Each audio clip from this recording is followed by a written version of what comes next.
This is the Godox Lux Junior Flash, and I bought it for one reason and one reason only. The most obvious thing about this flash is that it is tiny. It's super small, and that is exactly actually why I bought it. See, I go to a lot of events, and I go to a lot of restaurants and things like that where I take a lot of pictures, and I want to shoot those pictures on my camera with a flash, but using my large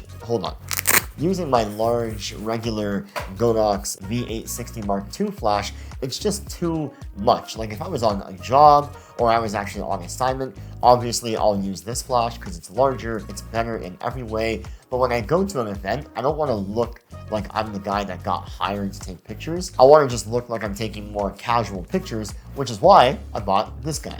Like, look at that size comparison. The Lux Junior was on sale on Amazon for Black Friday for I think $77 CAD, which I thought was a great price for an easy, small, ready-to-use flash, and so I picked it up just to give it a shot. The flash features two different modes. There's manual and automatic mode. I tried the flash on both, and I actually don't really know which I prefer.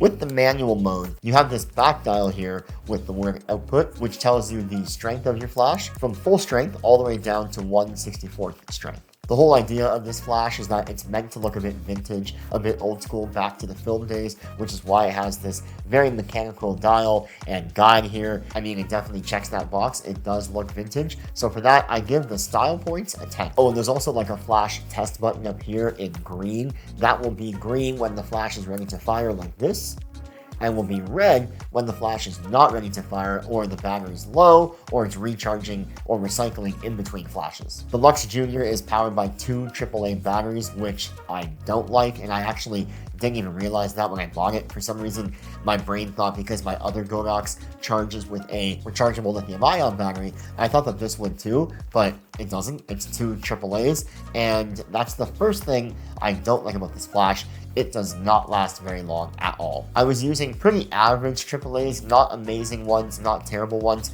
and it lasted only about a few hours before the flash would not recycle and recharge to fire again. That is obviously a huge problem, and in those few hours, I only got to shoot one event with about 100 pictures. The battery life already is a no-go for me. If I have a flash that I'm going to events with, different restaurants with, all in the same night, I need that battery to last several hundreds of shots and several hours with not me having to worry about whether or not I need to bring more AAA batteries. Like that's kind of annoying. And then another common problem with smaller flashes is that the flash is so small that the light actually gets cut off depending on what lens you're using and depending on how close you are to the subject. I found the sweet spot for this lens was around 4 feet away from the subject, which is about the distance between me and my camera right now. Any closer than that, you actually can get the flash to cut off part of the shot because the lens is actually in the way of the actual picture and subject matter in the frame. With a larger flash like my other Godox V860, it's larger off the camera and you can direction it any way you want, so you're not going to have that problem of the flash cutting off the image. On the opposite end, because it is a smaller flash and obviously has less power, this is definitely meant for more simple setups and not like drastic high flash scenarios. In fact, I probably wouldn't even recommend this flash for like, let's say, a group photo of 6 to 8 people where the photographer has to be 10 feet back just to get everyone in the frame.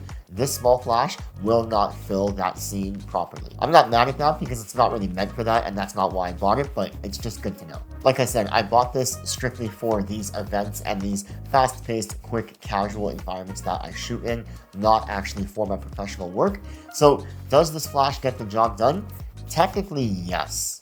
But I don't know if I'm going to keep it. For me, no matter what the piece of gear is, whether it's something that is for my professional work or something that's for my casual work, it has to work all the time flawlessly without any drawbacks. Well, at least if there is drawbacks, it has to be ones that I don't really care about or that don't actually get in the way of me producing a picture. And unfortunately for this guy, the key feature for me that is a no-go is the battery life. Now, yes, I could invest in rechargeable AAA batteries and always bring a second pair with me to make sure that it lasts the whole night, but I don't really want to have to think about that. With my other Godox V860, the one flash lasts all day, it'll last 800, 900 shots, and I never need to think about whether or not it's going to die. Oh, the other weird thing is that I don't actually think it communicates with the camera that well. The auto mode on the flash is really just like a TTL auto on a flash communicating with my Sony camera, and I don't actually think it's communicating correctly.